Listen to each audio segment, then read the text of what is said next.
Je disais que ce thème ne doit pas simplement être un thème. Ça doit devenir une prière. Chaque matin, chaque soir, demande à Dieu, relève ma grandeur. Console-moi de nouveau. Que je ne finisse pas ma vie dans la petitesse. Que la fin de mes jours ne soit pas couverte de regrets. Que je finisse ma vie dans la gloire. Tu es le Dieu de mon salut. Relève ma grandeur. Console-moi de nouveau. Ce thème ne doit pas simplement être une prière, ça doit aussi être une prophétie. Dieu est en train d'annoncer à tous tes ennemis que la porte de la grandeur est maintenant ouverte. Je disais que la porte de la grandeur est maintenant ouverte. Et Dieu va encore te repositionner dans la grandeur. Il va te replacer dans la grandeur. Ceux qui pensaient que tu étais fini, que votre famille était finie, que votre histoire était finie, ils seront surpris de voir Dieu te repositionner dans la grandeur. De voir Dieu te retourner dans la grandeur. De voir Dieu te replacer dans la grandeur.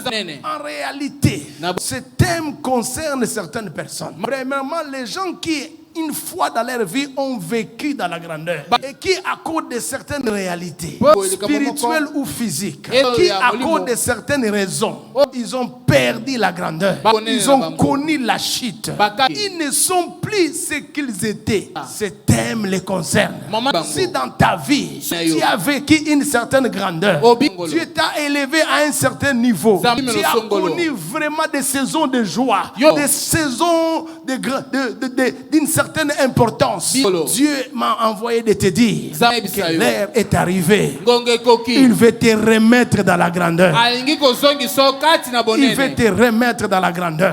Tu finiras ta vie dans la grandeur. Ne vois pas les souffrances passagères dans lesquelles tu passes. Ne vois pas les difficultés passagères dans lesquelles tu traverses.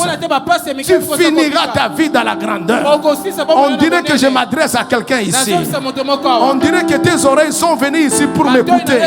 Je dis que tu finiras ta vie dans la grandeur.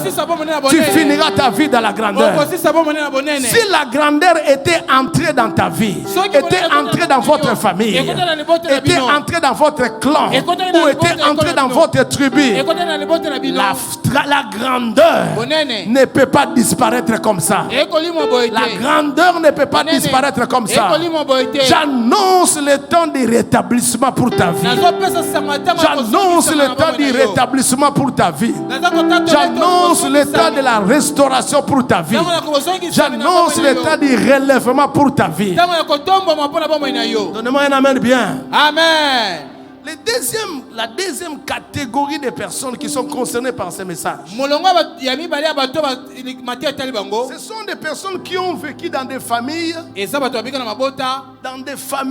où il y avait une certaine grandeur. Il est vrai que tu étais petite ou petit, mais Dieu a fait grâce que tu naisses dans une famille où il y avait une certaine grandeur, où il y avait une certaine opulence, où il y avait une certaine gloire, où vous vivez dans un certain élan de bénédiction. Et un jour, peut-être après la mort de ton père, ou du fait qu'on avait révoqué ton père, ou peut-être après le divorce des parents, vous avez commencé à vivre une vie qui n'était pas comparable à celle que vous aviez. Mais laisse-moi te dire, le fait que tu as vécu dans cette famille-là, le fait que tu as trouvé ton père, le fait que tu as trouvé ton père, ou ta mère, ou ta famille, vivre avec une certaine grandeur, laisse-moi te dire, ta famille annonce une prophétie de la grandeur sur ta personne. Dieu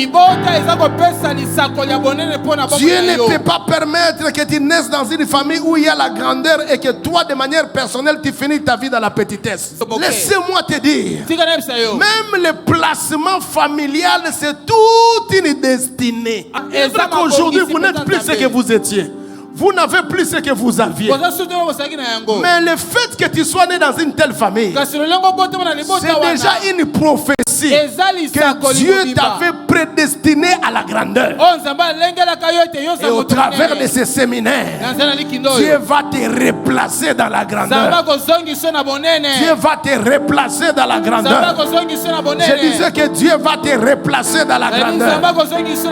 Quand je parle de famille, je ne parle pas seulement de ton père. Je parle même de tes arrière-parents. Je parle même de tes arrière-arrière-parents. S'il y a au moins quelqu'un dans l'histoire de votre famille qui dans votre village avait une autre considération, avait un autre niveau, avait une certaine grandeur, laisse-moi te dire, comme la grandeur était déjà entrée dans la lignée de votre famille, au travers de toi, à cause de ta connexion avec Christ, tu vas révéler cette grandeur. La grandeur ne peut pas entrer et partir comme ça.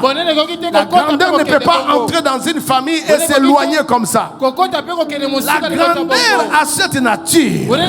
Quand ça entre quelque part, elle ne peut pas disparaître définitivement. Elle est toujours quelque part là. Elle attend juste une personne qui sera sensible et qui va se connecter à cette grandeur. Voyez la raison pour laquelle certaines personnes qui ont vécu avec vos arrière-parents au village, certaines personnes qui connaissaient ton père, quand ils te regardent, ils sentent toujours que sur toi il y a une étoile. Ils sentent toujours que sur toi il y a quelque chose. C'est parce que tu es né dans une ADN de grandeur. Tu es né avec des chromosomes de grandeur. Et cela doit se révéler et doit se manifester. Ta présence aujourd'hui à ce séminaire est un signe et un présage que Dieu va restaurer la grandeur de ta famille au travers de toi. Dieu va restaurer la grandeur de ta famille au travers de toi. Tant que tu n'es pas encore mort, ce n'est pas fini. Tant que tu n'es pas encore mort, ce n'est pas fini. Perdre une personne importante signifie pas perdre ta vie. Perdre quelque chose au cours de ta vie ne signifie pas perdre ta vie. Et tant que tu as Dieu dans ta vie, toute chose est possible. Tant que les promesses de Dieu sont encore effectives dans ta vie, tout est possible. Je dis que tu vas relever ta grandeur. L'Éternel va relever ta grandeur. L'Éternel va relever ta grandeur. L'Éternel va relever ta grandeur. L'Éternel va relever ta grandeur.